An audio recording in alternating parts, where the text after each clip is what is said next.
Hey guys, it's Eric G from Around the House. Our Made in America 250 campaign celebrates the American manufacturers shaping real design, like Daltile. As a kitchen designer, I've used Daltile on my own projects because great design starts with great materials, made right here in America. In this episode, we dig into how American-made tile elevates your next project. If you haven't experienced Daltile, you need to check them out.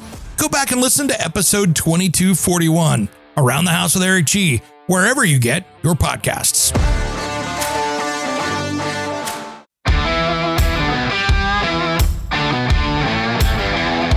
Welcome to Around the House with Eric G, your go-to source for everything home improvement. Whether you're a DIY enthusiast or just looking to make your space shine, Eric G is here to guide you through the latest tips, tricks, and trends. So grab your toolbox, put on your thinking cap, and let's get to work right here on Around the House with Eric G. Welcome to the Around the House show. I'm Eric G. Thanks for joining me today. Boy, this is our midweek special. This is where we talk about the stuff that didn't make it into last weekend's show. And of course, isn't making it into this weekend show. And we got one where we're going to be talking about rentals today. And this is kind of an important discussion. So I've been watching here in my city of Portland, and bear with me on this. This isn't some sports talk, but I got to tell this story first. It'll make sense in a minute.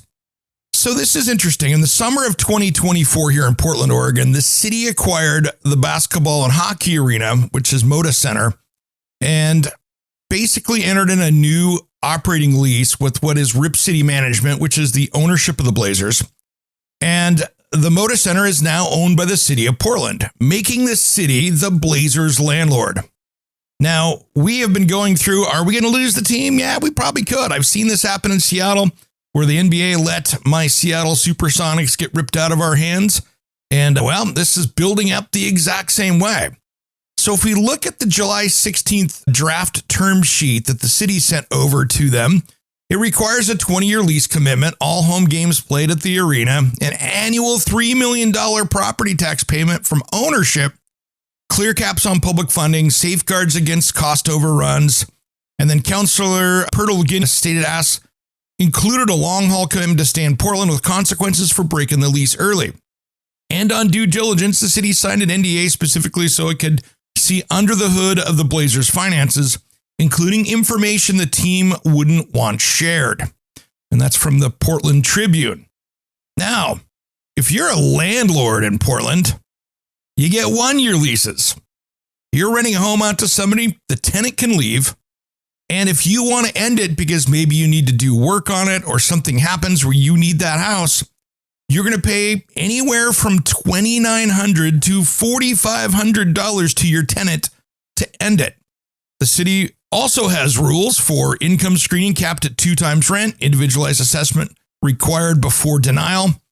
There is that 9.5% cap, but the property taxes on those increases come out of that 9.5% cap.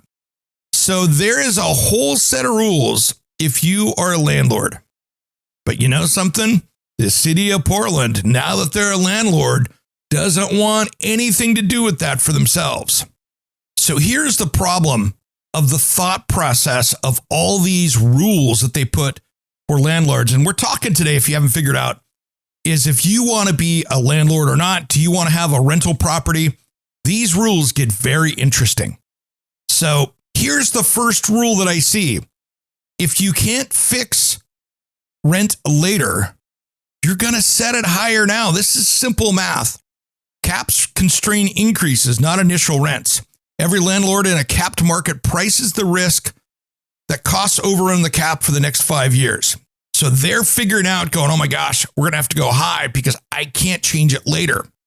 That's a permanent premium that are paid by every new tenant, including the ones the law was written to help. And then screening limits get mutualized into everybody's rent. As a landlord, when you can't decline risk, you price it. A tenant with a 750 score and 8 years of clean history subsidizes the loss you're statistically going to eat. It's just insurance math. This is just basic business math. Small landlords sell, and that entire unit leaves the rental pool. So if you look at I think it's the Diamond, McQuaid, and Kins 2019 American Economic Review study found that landlords covered by rent control reduced rental supply by 15% by selling to owner occupants and redeveloping. So as a reduced supply then, citywide rents go up 5.1%. So the compliance cost is roughly fixed per unit. So it hits on the owner of one or two houses heaviest. And those are the people that rent out single family homes. This is easy stuff to figure out.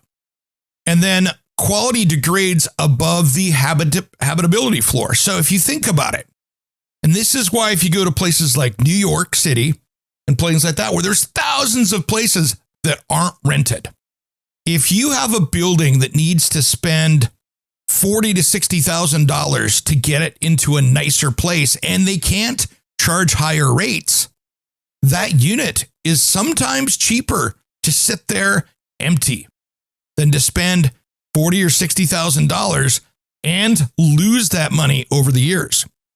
So some landlords are going, I'm going to wait until this changes, and those units are not going to get rented out. It's cheaper to take the loss. And so that's really interesting how that changes things. And so we're seeing this. And of course, we have out here on the West Coast, we've talked about this in shows before, that construction has just absolutely stopped in so many different areas around. And we're seeing that. I mean, I think there's an 80% reduction in new housing starts in Seattle. I just saw that on social media today from it was a Puget Sound Journal. That's a big number. Yeah. So the more we're seeing these rules, the more that we're seeing of people not renting, which also reduces supply. So this is where it gets interesting. So now there is this new cap that they've got out there. It's not binding yet here in Portland. And so that's not bad. Portland's average asking rent fell from $1,844 in quarter one, 2026, which was a 2% year over year decline with a vacancy at 8.4%. So we're not going to sit here and tell you that the 9.5% ceiling is driving rents up. But here's the thing. Damage is showing up in the investment decision, not in this year's rent roll. And what we're going to see is more and more of those homes going on the marketplace to be sold for single family homes. And this is the thing. There are plenty of areas in the country, and they're usually the bigger cities. It's the New Yorks, it's the Philadelphias, it's on the West Coast out here, the Seattle, the Portlands, the San Franciscos, the Los Angeleses, where this. Now, new construction on the rules in Portland here are exempt for 15 years. So rent control is not the cause of permit collapse. But I tell you what, why would you want to invest in housing if you know there's a really good chance you're going to lose your butt with rent controls? So instead of that company coming in and saying, we could put some apartments on this block here downtown and put a 15-story building in, they're going, how's Boise look? And so we're seeing areas like Portland here where I'm at. We've lost more than 20,000 jobs in 2025. And we're going to have at least half of that in 2026. Now, multifamily permits fell 23% nationally since the pandemic boom, with Western metro areas leading in the decline. Now, I have a theory on this as well, with rental homes especially, and apartments. If we're deporting, and we're not going to get into this political thing, but we're just going to talk about pure math here, guys. If you're deporting a couple million people, that's a couple million people's worth of rentals that are going out. Most of these people are not buying homes here in the United States because it's pretty hard if you are working under the table, you don't have a W-2 form, that kind of stuff as an independent contractor, whether you're working for a lawn care or a contractor, or you're working in the fields, or working in a restaurant, whatever you're doing. If you're working under the table, you're not out buying a house. So most of these people are living in rental units. So are we going to see if we deport some record amount of illegal aliens here in the United States? Yeah, that could make a small dent in that number out there. No one's really talking about that, but that can make a huge effect. Now, Culturally, you could see 2, 3, 4, 6, 8 people living in a household, so it's not going to have that big of a direct response because they are a very family-oriented society that I think is pretty awesome. But really, in Oregon or Washington State where I'm at, or many of these other cities, would I recommend that you as a single-family homeowner get a house and make it into a rental? Depends where you're at. Short-term rentals can be a headache as well. When you look at short-term rentals, and you'll hear me complain about this on this show all the time here, where I've got one out in Cannon Beach, Oregon with my brother. Now, here's the problem with that. Those guys out there at Cannon Beach, they do not like the short-term rental people because the city council is mostly hotel owners. So they are trying to change that rule. I can't use a fire pit at the house unless it's gas out in the front yard. Even as a building owner, I can't. But my neighbor across the street can because we rent out a few times a year for short-term rentals. So you can really, on the short-term rental game in some areas, limit your rights to use your own property that are different than your neighbors that's not doing it. So there's a lot of things to consider here, but I would sure take a look and see what's happening in your marketplace before you make that decision, before you dive in head deep. Is it going to be favorable? Do you have the cost controls? And if that place is empty for 6 months or 9 months as you have to do work on it or anything, do you have the money to carry the costs? Because you could buy the place. What happens if somebody gets in there and destroys it?